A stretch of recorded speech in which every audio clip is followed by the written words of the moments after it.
Once upon a time, in a small, cozy house, there lived a curious cat named Max. Max had shiny black fur and bright green eyes. He loved to explore every corner of the house, but his favorite place was the kitchen. The kitchen was always full of delicious smells and interesting things to find. One sunny morning, Max was lying by the window, soaking up the warm sunlight. He heard a faint noise coming from the kitchen. Max's ears perked up, and he slowly got up to investigate. As he entered the kitchen, he saw a tiny gray mouse nibbling on a piece of cheese. The mouse was Timmy, and he was always very careful to stay hidden from Max. But today, he was so hungry that he didn't notice Max coming. Max moved quietly, trying not to scare Timmy away. But Timmy heard a soft rustle and turned around. He froze in place, staring at Max with wide eyes. Max stared back, unsure of what to do next.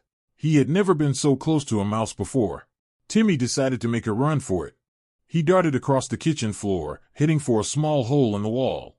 Max, driven by curiosity, chased after him. Timmy was quick, but Max was quicker. Just as Timmy reached the hole, Max caught up and gently tapped him with his paw.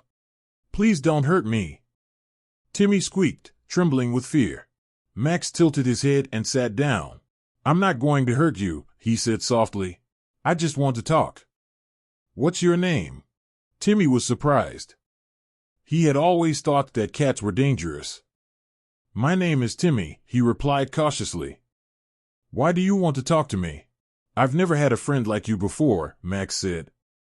"I'm Max. I live here, but it gets lonely sometimes." "Do you live here too?" Timmy nodded. "Yes, I live in the walls. It's safe and warm there." Max smiled. "Would you like to be friends, Timmy? We could have lots of fun together." Timmy was still a bit scared, but he could see that Max was being sincere. "Okay," he said slowly. "We can be friends. But you have to promise not to chase me." Max laughed. "I promise, Timmy. No more chasing." From that day on, Max and Timmy became the best of friends. They spent their days exploring the house together. Max showed Timmy all his favorite hiding spots, and Timmy taught Max how to find the best crumbs in the kitchen. They played games and told each other stories. One day, while they were playing in the living room, they heard a loud noise outside. Timmy ran to the window and saw a big, scary dog in the yard. The dog was barking and looking very angry. "Oh no!" Timmy cried. "What are we going to do?" Max thought for a moment. "Don't worry, Timmy. I have a plan.